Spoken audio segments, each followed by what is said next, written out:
Je soutiens qu'il existe une forme particulière de pouvoir qui opère silencieusement dans les démocraties constitutionnelles, un pouvoir que les familles présidentielles découvrent généralement trop tard, le pouvoir de restreindre le mouvement.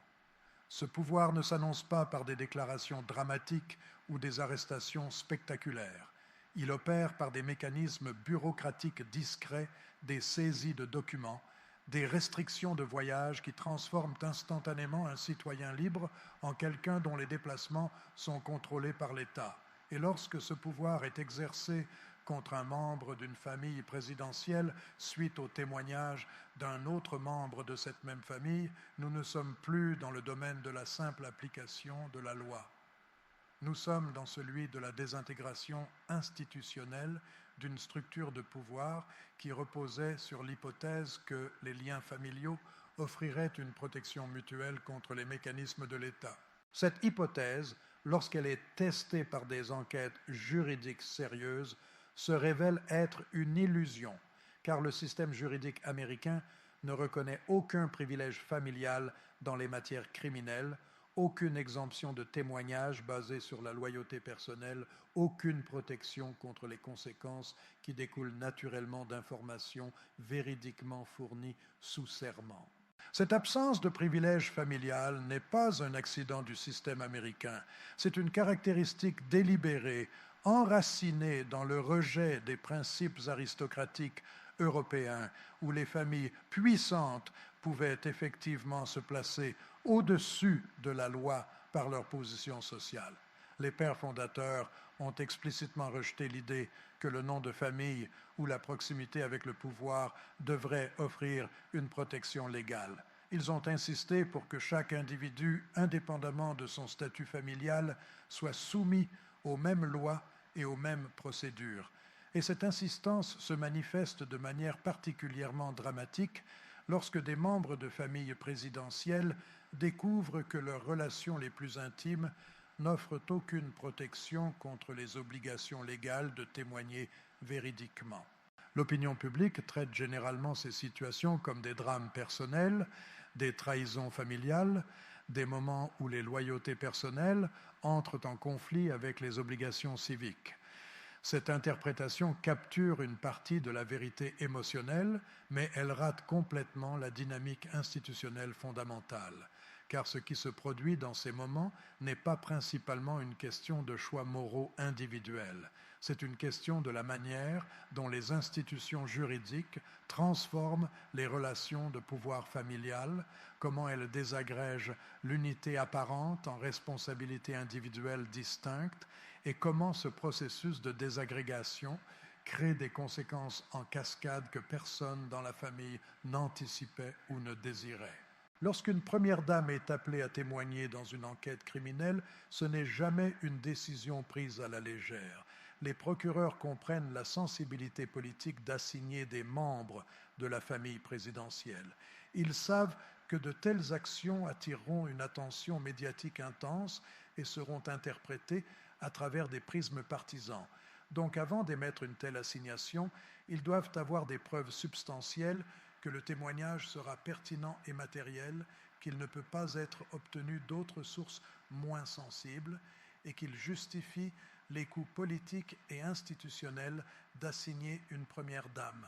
Cette barre élevée signifie que lorsqu'une telle assignation est effectivement émise et exécutée, il existe déjà une base probatoire significative suggérant que le témoignage sera important. Le caractère secret du témoignage ajoute une autre couche de signification institutionnelle. Les témoignages à huis clos ne sont pas la norme dans le système américain qui valorise généralement la transparence procédurale, mais dans certaines circonstances, particulièrement lorsque le témoignage implique des sujets sensibles ou lorsqu'il existe des préoccupations sur la sécurité du témoin ou l'intégrité d'enquêtes en cours, les témoignages secrets sont justifiés. Le fait qu'un tel arrangement ait été jugé nécessaire suggère que le contenu du témoignage était soit particulièrement incriminant, soit particulièrement dangereux pour le témoin s'il était rendu public immédiatement. Les témoignages secrets créent également une dynamique psychologique particulière. Le témoin sait que ce qu'il dit ne sera pas immédiatement scruté par les médias ou utilisé dans des batailles politiques publiques. Cette protection peut encourager une franchise plus grande, une volonté de révéler des informations qui seraient trop risquées à partager publiquement. Mais elle crée également une incertitude pour ceux qui pourraient être impliqués par le témoignage, car ils ne savent pas exactement ce qui a été dit, quelles informations ont été révélées, quelles conséquences pourraient suivre. C'est dans ce contexte d'incertitude que les actions juridiques immédiates prennent leur pleine signification, car si des restrictions de mouvement sont imposées immédiatement après un témoignage secret, cela révèle plusieurs choses simultanément. Premièrement, que le témoignage a fourni des informations substantielles qui justifient des mesures restrictives. On ne saisit pas les documents de voyage de quelqu'un sans démontrer qu'il existe un risque réel de fuite. Deuxièmement, que les informations révélées dans le témoignage étaient suffisamment crédibles et détaillées pour convaincre un juge qu'une action immédiate était nécessaire. Les juges ne restreignent pas légèrement la liberté de mouvement, surtout pour des membres de familles présidentielles de haut niveau. Cela nécessite une démonstration claire de nécessité. Troisièmement, et peut-être le plus significatif, cela révèle que la relation entre le témoin et la personne dont le mouvement est restreint est maintenant publiquement et irréversiblement compromise, car il est impossible de témoigner de manière à conduire directement à de telles restrictions sans que la personne affectée ne comprenne que le témoin a fourni des informations substantielles et dommageables. La confiance, déjà fragilisée par les pressions juridiques, est maintenant complètement brisée. Et cette rupture a des conséquences qui s'étendent bien au-delà des deux individus directement impliqués. La liberté de mouvement occupe une place particulière dans la philosophie constitutionnelle américaine. Ce n'est pas simplement une commodité pratique, c'est un droit fondamental qui est intimement lié au concept de liberté personnelle et d'autonomie. Les citoyens américains ont le droit de se déplacer librement à l'intérieur du pays et de voyager à l'étranger sans restriction gouvernementale, sauf dans des circonstances exceptionnelles bien définies. La saisie d'un passeport, la restriction du droit de voyager, représente donc une privation significative de liberté, une qui nécessite une justification juridique substantielle et qui ne peut être imposée que par des procédures appropriées. Cette signification constitutionnelle transforme la saisie d'un passeport en quelque chose de plus qu'une simple mesure pratique pour empêcher la fuite. C'est une déclaration institutionnelle que la personne dont le mouvement est restreint est maintenant soumise à l'autorité de l'État d'une manière qui limite fondamentalement son autonomie. C'est un marqueur visible que son statut a changé, qu'elle n'est plus une citoyenne libre dans le plein sens du terme, mais quelqu'un dont les mouvements sont contrôlés par les institutions juridiques. Et lorsque cette transformation de statut se produit pour un membre d'une famille présidentielle, suite au témoignage d'un autre membre, elle signale la désintégration complète de toute apparence d'unité familiale.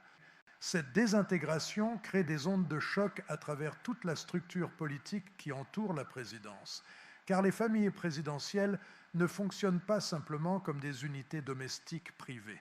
Elles sont intégrées dans des réseaux complexes de pouvoir, d'influence et de loyauté qui s'étendent à travers l'administration, le parti politique et la base de soutien. Lorsque ces familles se fragmentent visiblement, lorsque les membres commencent à agir selon des intérêts juridiques divergents, plutôt que selon une stratégie familiale unifiée, ces réseaux plus larges doivent se recalibrer. Les conseillers qui travaillaient avec différents membres de la famille doivent maintenant naviguer dans un environnement où ces membres peuvent avoir des intérêts contradictoires.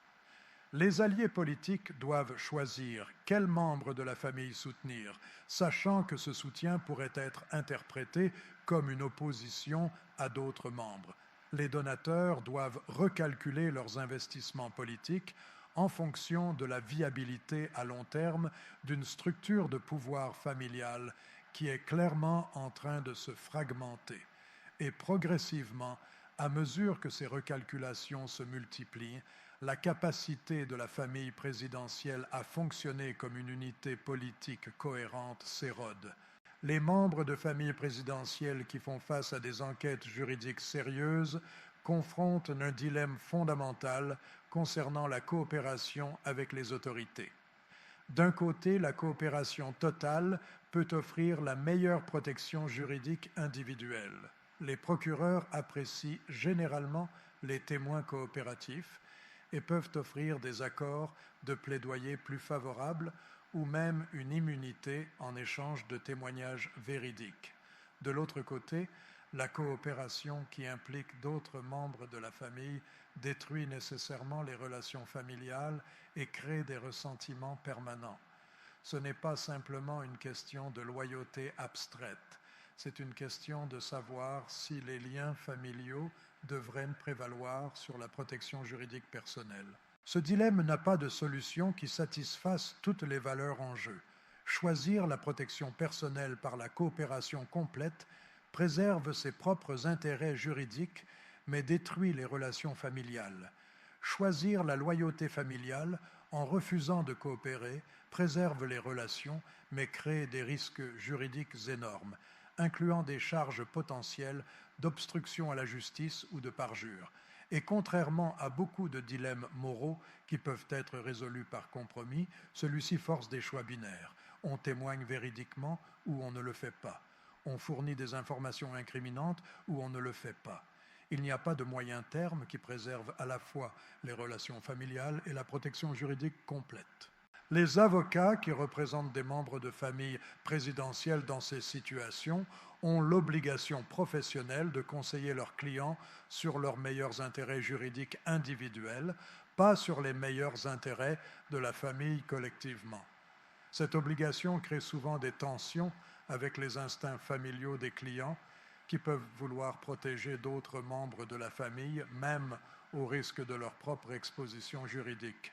Les avocats doivent expliquer clairement que la loyauté familiale n'est pas une défense légale, que mentir pour protéger des membres de la famille constitue un crime grave, et que les conséquences de tels mensonges peuvent être plus sévères que les conséquences de coopération véridique. Ces conversations entre avocats et clients transforment progressivement la compréhension que les membres de la famille ont de leur situation. Ils commencent à comprendre que leurs intérêts juridiques ne sont pas alignés avec ceux d'autres membres de la famille, que ce qui est bon pour un membre peut être désastreux pour un autre, que l'unité familiale qui semblait si naturelle est en fait insoutenable sous pression juridique sérieuse. Et cette prise de conscience prépare le terrain pour les décisions qui suivront, décisions qui prioriseront inévitablement la protection individuelle sur la préservation familiale. Si une première dame décide de témoigner véridiquement, sachant que son témoignage conduira à des restrictions sur la liberté de mouvement d'un autre membre de la famille, ce choix révèle un calcul spécifique sur les priorités concurrentes. Elle a décidé que sa propre protection juridique et sa conformité aux obligations légales prévalent sur la préservation de la relation avec le membre de la famille qui sera affecté. Ce n'est pas nécessairement un choix cruel ou égoïste. Dans beaucoup de cas, c'est simplement le seul choix rationnel disponible dans un système qui punit sévèrement le parjure et qui n'offre aucune exemption pour la loyauté familiale. Mais c'est aussi un choix qui aura des conséquences permanentes pour les relations familiales, car même si le membre de la famille dont le mouvement est restreint comprend intellectuellement que le témoin n'avait d'autre choix que de dire la vérité, la réalité émotionnelle de subir des restrictions de liberté suite au témoignage d'un membre de la famille crée un ressentiment qui est très difficile à surmonter. La confiance, une fois brisée de cette manière, ne se reconstruit généralement pas. Les relations familiales peuvent continuer formellement, mais la chaleur et l'intimité qui existaient auparavant sont généralement perdues de manière irréversible. Cette rupture émotionnelle a des conséquences pratiques pour la gouvernance présidentielle, car les présidences modernes dépendent souvent lourdement de membres de la famille pour des rôles informels mais importants, conseillers de confiance, canaux de communication privés, sources de soutien émotionnel dans des moments de stress intense. Lorsque ces relations familiales sont compromises par des tensions juridiques, Lorsque les membres de la famille ne peuvent plus se faire confiance mutuellement, ces fonctions informelles mais critiques ne peuvent plus être remplies. Le président se retrouve plus isolé, plus dépendant de conseillers formels qui peuvent avoir leurs propres agendas, moins capable de naviguer dans les complexités de la gouvernance avec le soutien familial qui était auparavant disponible. Le risque systémique dans ces situations n'est pas simplement que des individus spécifiques subissent des conséquences juridiques ou que des relations familiales soient endommagées. C'est que le processus de désintégration familiale créé par les pressions juridiques peut déclencher une instabilité politique plus large, car les familles présidentielles ne sont pas simplement des entités privées, elles sont des symboles publics, des représentations de stabilité et de continuité. Lorsqu'elles se fragmentent visiblement, lorsque les membres témoignent les uns contre les autres et subissent des restrictions juridiques suite à ces témoignages, cela envoie un signal de désordre et de dysfonctionnement qui affecte les perceptions plus larges de la présidence. Ce signal a des effets en cascade. Les alliés politiques commencent à se demander si l'association avec une présidence marquée par de telles divisions familiales vaut les coups politiques. Les opposants utilisent la désintégration familiale comme évidence de corruption ou d'incompétence. Les médias se concentrent sur le drame familial plutôt que sur les questions de politique substantielle, et progressivement, la capacité du président à gouverner efficacement est compromise non par les conséquences juridiques directes des enquêtes, mais par la manière dont ces enquêtes ont détruit l'unité familiale qui était auparavant une source de force politique. Il existe également un risque que les restrictions de mouvement imposées suite à un témoignage familial créent des précédents qui affecteront les futures familles présidentielles. Car une fois qu'il est établi que les membres de familles présidentielles peuvent et seront soumis à de telles restrictions basées sur des témoignages d'autres membres de la famille, cela change le calcul pour les futures familles, qui pourraient considérer des rôles dans l'administration. Les individus capables qui pourraient autrement être disposés à servir peuvent décider que les risques juridiques potentiels, particulièrement les risques créés par la possibilité que des membres de la famille témoignent contre eux, sont trop élevés pour justifier le service public. Cette dissuasion n'est pas nécessairement une mauvaise chose du point de vue de la gouvernance républicaine. Les pères fondateurs se méfiaient précisément des dynasties familiales et du népotisme présidentiel. Ils auraient probablement approuvé des mécanismes qui découragent les présidents de placer des membres de la famille dans des positions de pouvoir significatives. Mais du point de vue des présidents individuels qui valorisent la loyauté et la confiance que les relations familiales offrent, cette dissuasion représente une limitation significative de leur capacité à structurer leurs administrations comme ils le souhaitent. Considérons la séquence hypothétique d'événements que le scénario suggère. Un témoignage secret qui dure suffisamment longtemps pour être substantiel, suivi immédiatement par des restrictions de mouvement imposées par des marshals fédéraux. Cette séquence révèle une coordination institutionnelle significative entre différentes branches du système juridique. Le témoignage a été pris par des procureurs. Les restrictions de mouvement ont été ordonnées par un juge. L'exécution physique de ces restrictions a été effectuée par des marshals. Chacune de ces étapes nécessite des justifications juridiques spécifiques et suit des procédures établies. Cette coordination institutionnelle démontre que le système juridique fonctionne selon sa propre logique, indépendamment des considérations politiques ou familiales. Les procureurs poursuivent des enquêtes basées sur des preuves. Les juges émettent des ordres basés sur des démonstrations de nécessité juridique. Les marshals exécutent ces ordres selon des protocoles établis. Et à travers ce processus, les considérations sur l'unité familiale ou la sensibilité politique ne jouent aucun rôle formel dans les décisions prises. Le système traite les membres de famille présidentielle exactement comme il traiterait n'importe quel autre citoyen dans des circonstances similaires. Cette égalité de traitement est fondamentale pour la légitimité du système juridique américain.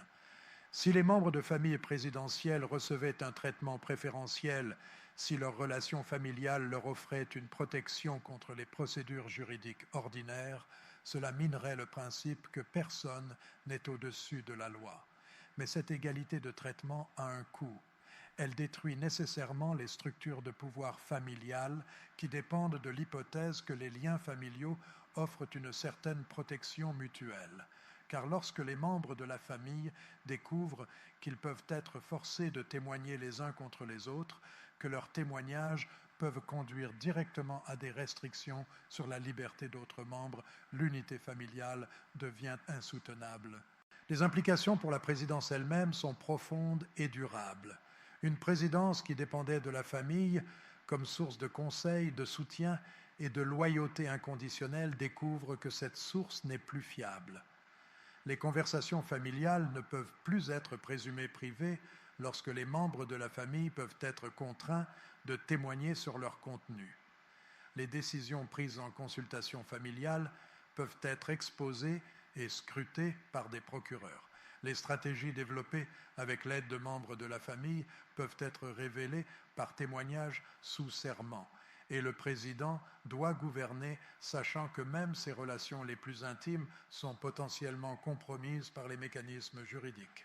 Cette transformation ne se produit pas par malveillance de qui que ce soit, elle se produit parce que le système juridique américain suit sa propre logique institutionnelle, une logique qui insiste sur la responsabilité individuelle, qui refuse de reconnaître le privilège familial dans les matières criminelles et qui force des témoignages véridiques indépendamment des conséquences personnelles ou familiales.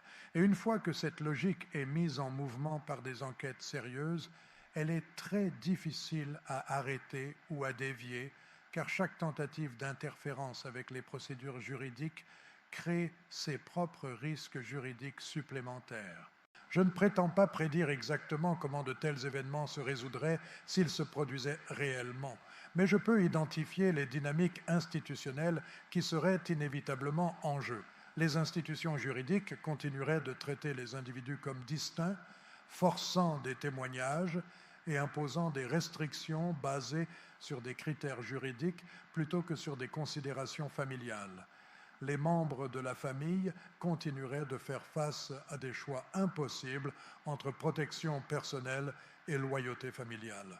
Les ruptures créées par ces choix continueraient de s'approfondir et de s'étendre, affectant non seulement les individus directement impliqués, mais toute la structure politique qui entoure la présidence. Et progressivement, l'unité familiale qui semblait si forte se révélerait être une construction fragile qui ne peut pas survivre aux pressions institutionnelles sérieuses imposées par un système juridique qui refuse de reconnaître le privilège familial.